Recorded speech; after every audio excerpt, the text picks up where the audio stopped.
ever pondered life's questions and wondered, what's the best way to reheat pizza? Well, today we're going to find out. To continue our vid busting series, today we're going to be doing some tests on pizza.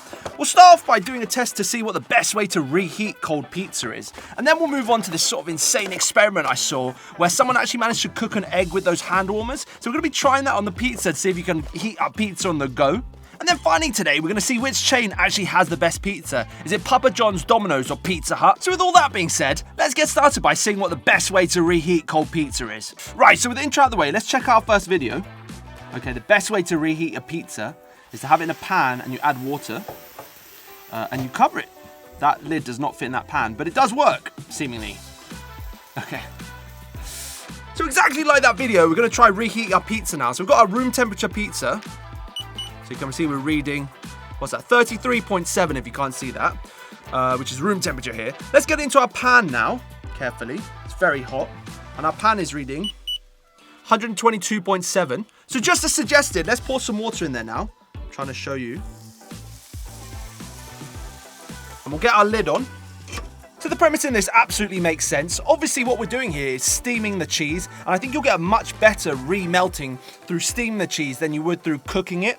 That being said, we'll test it against those two in a minute, microwave and an oven. So let's just see how the steaming gets on for now. And we're going to leave it for a little bit to get that crunch on the base. So if we have a quick look, I've got to say this does look actually really good. Look at that slice. Oh, that steam coming off that is cool. So now we've got that done, we're going to set up a test against the microwave and the oven and see which is the best way to reheat your pizza. Right, so moving on to our pizza reheat taste test. Obviously, I don't know which one of these is which. We'll try this side over here first. So you should be able to see which of these is which by the little sticker thing. So I think that's on the all the way on the right. Okay, we've got our slice here. Let's try this. Let's see how hot it is. Okay, it's not too hot. That's not too bad. So the bottom on that was quite crunchy, and the cheese was quite melty. Obviously, it just tastes like pizza otherwise. Let's try the middle one. Oh, that's very hot. That's a slightly funny smell to it. Okay. That was definitely warmer than the one before. Even though this comes from the same pizza, it tastes so different. Base is very soggy there as well. Right, let's try this side now. Okay. It's not crunchy, but it's uniformly warmed up as much as the top is. So there is a slight sort of strangeness. Obviously, usually the cheese is much hotter than the base, but everything there is kind of the same temperature. Right, so working our way from worst to best. What we've got here is the middle one being the worst, by far the worst. It was soggy, the cheese was a slightly strange texture, and it had a slightly funny smell to it. Yeah, that gets eliminated straight away. Now, between these two on either side, so the number 2 spot, I think, is going to have to go over here. There's just something slightly strange about everything having a uniform temperature that I'm not a massive fan of. The cheese is exactly the same temperature as the base and everything. It just doesn't quite work. So my number 1 spot has to go here. I like the crunchiness on the bottom, and the cheese actually had quite a nice texture to it as well. The best one here is obviously steaming it in the pan. The cheese responds really nicely to the steam, and then you get that heating on the base afterwards that makes it crispy. Way crispier than any of these are now. Right, let's check out the video that inspired this next test. Okay, so they're putting an egg in the hand warmer things. 2 minutes and it cooked. That's crazy. So we've got some of those heat things here. If I read the back, it says it takes about 30 minutes for it to get to that full heat. I wonder exactly how hot that is. Let's measure. So let's open this up and get this one going first. So if I'm not mistaken, this is essentially just iron turning into iron oxide that creates the reaction, the exothermic reaction that warms this up. Okay, so we're at 40 degrees now, and it's only been about 15 minutes.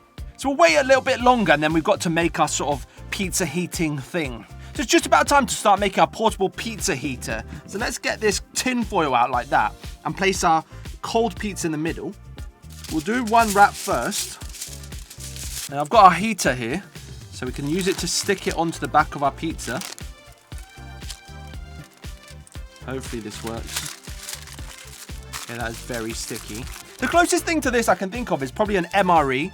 But it uses a much different chemistry. It is an exothermic reaction, but it uses water to get the reaction started, and it's a much, much hotter reaction, so it steams the food, whereas this is just sort of warming it gently, I guess. So our pizza is in there, and this is very warm at this point, but we've just got to wait and see whether this actually warms it up enough that it's enjoyable to eat. Right, it's just been about 40 minutes since we wrapped this up. Let's get this open and see what it's like now. It is quite warm, I've got to say. Not hot, though. Oh, that is quite warm, actually. Right, put that to the side. Yeah, so straight away, that is quite warm underneath. And I can see on the top, it's kind of got that cooking sort of oil stuff going on. Let's try it. It's definitely warm pizza. I would say it's slightly hotter than if you left out in direct sunlight on a really hot day. So it's not too bad, actually. I do have to say those heat pads are quite expensive. So is it worth it in terms of how much heat you actually get out of that, as opposed to chucking that in the microwave or even just having cold pizza? I don't think so at all, actually. Yeah, I'll give that a solid, like, 4 out of 10, 3 out of 10, if that even. Very cool. Yum, yum. So for our final test today, we'll be ranking the high street pizza chains. What we've got is Domino's, Pizza Hut, and Pappa Johns. So let's do a blind taste test and see which one of these is actually the best. Right, so I don't know which one of these is which. We've got them set up. Let's try this side here. We'll start off with this. Okay.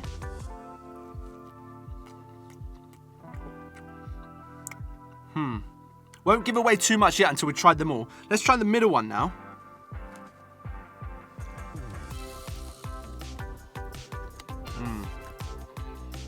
Very interesting. Let's try this final one on the end here.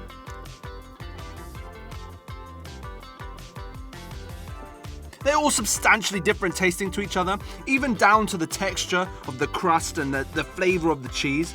Very, very different. So final decision time. My order of preference goes like this, okay?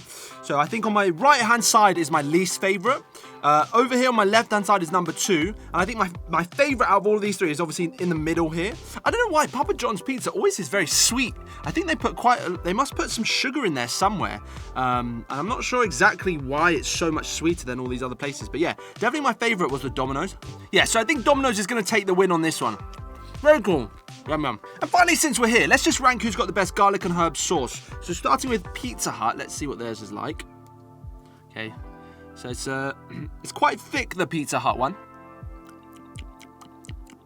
Very sharp. It's got quite a fair bit of vinegar in it, I can tell you that for sure.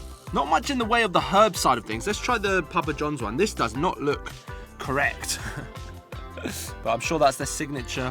It looks like a custard almost. Nothing like a garlic and herb sauce, but must be their signature one. I haven't had it before. That's just a pot of butter, isn't it? I think they forgot to put the garlic and herb sauce in there. Just give me a pot of butter. I guess it's sort of garlicky. That's so weird. Actually, this actually just tastes like butter, I get. I'm gonna have to research that. Let me just quickly Google that. Yeah, I have no idea. That's a very weird one. It seems like that is the garlic and herb, or garlic dip, as they call it, I think there. Very strange. Why have they gone with that? It's literally just a pot of butter. Right, let's try this, the Domino's one. Obviously, our winner from the pizza test. I think that's the most consistent one out of these three. This is the strongest one, I think, in terms of the flavor. Slightly too acidic for me, that. Yeah, you see they put citric acid in that.